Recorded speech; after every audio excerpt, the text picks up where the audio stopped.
મારી નાની આઈસ્ક્રીમની દુકાને પૂંજા નામની એક વિધવા મહિલા રોજ આઈસ્ક્રીમ લેવા આવતી હતી. એક દિવસ તેણે મને તેના ઘરે ફ્રીજમાં ગેસ ભરવા માટે બોલાવ્યો. ત્યારે ઘરે કોઈ નહોતું અને પછી એવું થયું કે હું તમને આગળની વાર્તામાં જણાવું છું. પણ મિત્રો, વાર્તામાં આગળ વધતા પહેલાં આપને જણાવી દઉં કે આ વાર્તામાં આવતા નામ, પાત્ર અને ઘટના ફક્ત કાલ્પનિક છે. તેનો કોઈ પણ વ્યક્તિ, ધર્મ, જાતિ કે સમાજ સાથે સંબંધ નથી. આ વાર્તા ફક્ત કાલ્પનિક છે અને તે મનોરંજન અને શૈક્ષણિક ઉદ્દેશથી બનાવવામાં આવી છે. મિત્રો, મારું નામ સુરેશ છે. હું એક નાના એવા ગામમાં રહું છું અને મારી જિંદગી ખૂબ સરળ છે. મારા માતા પિતાનું અવસાન હું ખૂબ નાનો હતો ત્યારે થઈ ગયું હતું. એટલે મેં વધુ અભ્યાસ કર્યો નહોતો. હું ફક્ત મારા ગામની પ્રાથમિક શાળામાં ધોરણ 8 સુધી ભણ્યો હતો. હું મજૂરી અને નાનું મોટું કામ કરીને મારું જીવન ચલાવી રહ્યો હતો. અત્યારે મારી ઉંમર 24 વર્ષની છે અને હું ગરમીની સિઝનમાં ગામના ચોરા ઉપર નાની આઈસ્ક્રીમની દુકાન ચલાવું છું. હવે ગરમીના દિવસોમાં લોકો ઠંડક મેળવવા મારી પાસે આઈસ્ક્રીમ લેવા આવે છે. બાળકો ખાસ કરીને મારી દુકાન પાસે ભેગા થાય છે, શરબત અને આઈસ્ક્રીમના કોન માંગે છે. આમ તો મારી જિંદગી સામાન્ય હતી. સવારે વહેલા ઉઠવું, આઈસ્ક્રીમના બેચ તૈયાર કરવા, દુકાન ખોલવી, ગ્રાહકોને સર્વ કરવા અને સાંજે દુકાન બંધ કરીને ઘરે પાછો આવીને જાતે રસોઈ બનાવીને જમી લેવું. મિત્રો, એક દિવસ મેં જોયું કે રોજ એક મહિલા મારી દુકાને આવે છે અને તેની સાથે એક નાની, લગભગ 4 વર્ષની દીકરીને લઈને આવે છે. તે નાની છોકરી ખૂબ નટખટ અને મીઠી હતી. તે દુકાન પાસે ઊભી રહીને રમતી, આઈસ્ક્રીમના કલર જોતી અને મમ્મીને કહેતી, મમ્મી આવો આઈસ્ક્રીમ લઈએ. તેની મમ્મી શાંતિથી 2-3 આઈસ્ક્રીમ લેતી અને દીકરીને એક આપી દેતી. ધીમે ધીમે મને લાગ્યું કે આ મહિલા મને ખૂબ ગમે છે. તે ખૂબ શાંત, સંસ્કારી અને મીઠું બોલતી. પહેલી વાર જ મને તેની આંખોમાં એક પ્રકારનું દુઃખ દેખાતું હતું અને દુઃખની પાછળ એક મજબૂત હિંમત પણ હતી. હવે દરરોજ એને મળતા મળતા મારું મન એની તરફ ખેંચાવા લાગ્યું. ઘણા દિવસો સુધી આ આકર્ષણ ચાલતું રહ્યું. પછી હું અંદરથી સમજવા લાગ્યો કે આ ફક્ત ગમવું નથી, આ તો પ્રેમ છે. પણ હિંમત કરીને એને કહેવું સહેલું નહોતું. હું એક સામાન્ય આઈસ્ક્રીમ વેચનારો અનાથ છોકરો હતો અને તે એક સહેજ, સાવલી, સુંદર અને સંસ્કારી સ્ત્રી હતી. મને સમાજ શું કહેશે એ વિચારીને ડર લાગતો. પણ દિલની વાત મનમાંથી જતી નહોતી. એક દિવસ બપોરનો સમય હતો. ખૂબ જ ગરમી હતી. હું દુકાન પર બેઠો હતો અને આઈસ્ક્રીમ વેચી રહ્યો હતો. ત્યારે એ મહિલા આઈસ્ક્રીમ લેવા આવી. એણે 2 આઈસ્ક્રીમ લીધા.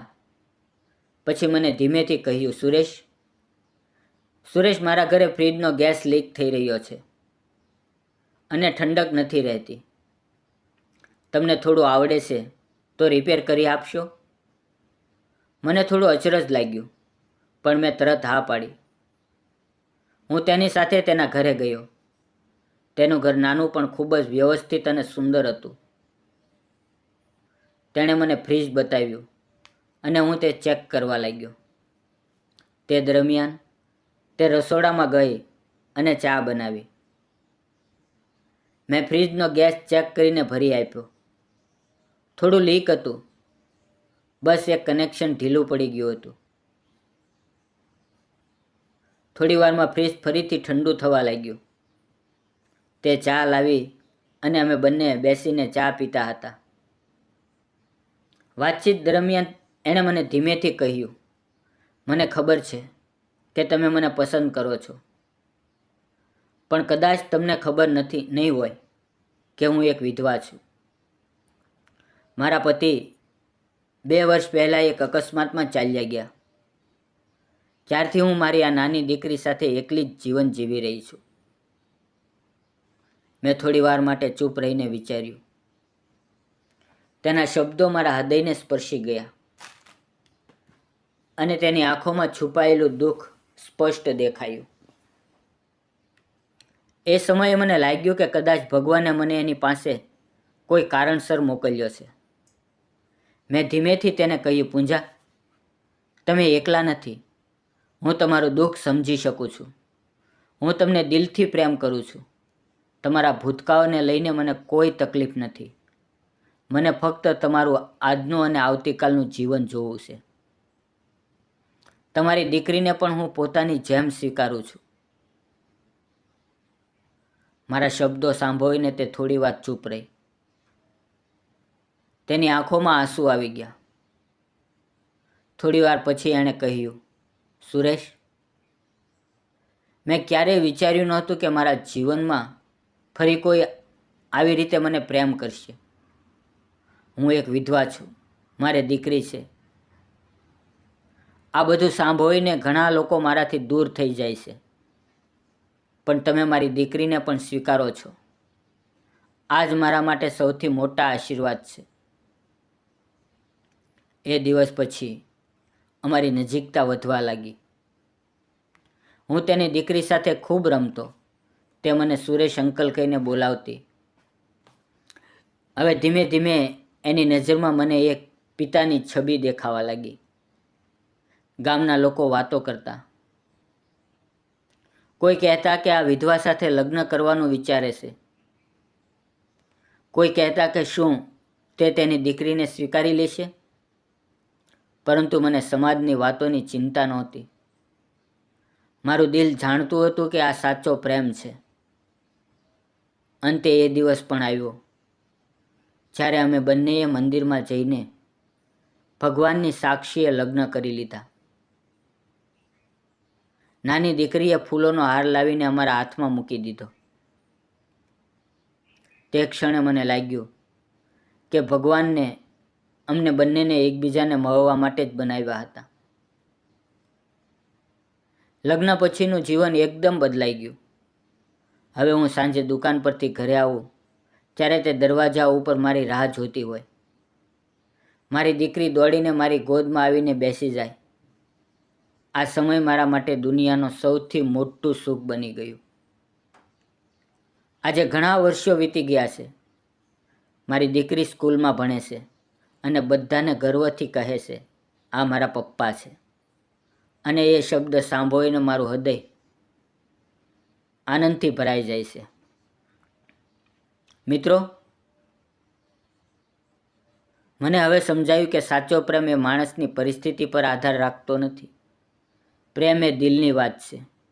જો હિંમત રાખીને દિલથી કોઈને સ્વીકારી લઈએ તો જીવન ફરીથી સુખી થઈ જાય છે. અને મિત્રો, આ વાર્તા ફક્ત મારી નથી, પણ ઘણા એવા લોકોની છે જે જીવનમાં પોતાના પ્રિયજનો ગુમાવીને ફરીથી પ્રેમને અપનાવે છે. ક્યારેક આઈસ્ક્રીમની દુકાન પર શરૂ થયેલો એક સામાન્ય સંબંધ આખું જીવન બદલાવી દે છે. મિત્રો, આ નાની એવી પ્રેમ કથા તમને ગમી હોય તો પ્લીઝ નાની એવી કોમેન્ટ જરૂર કરજો. અને જતાં પહેલાં વિડીયોને લાઇક, ચેનલને સબસ્ક્રાઈબ કરવાનું ભૂલશો નહીં. ફરી મળશું એક નવી વાર્તા સાથે, એક નવી લવ સ્ટોરી સાથે. ત્યાં સુધી આવજો. અને વિડીયો પૂરો જોવા બદલ આપ સૌ મિત્રોનો દિલથી ખૂબ ખૂબ ધન્યવાદ. આવજો મિત્રો.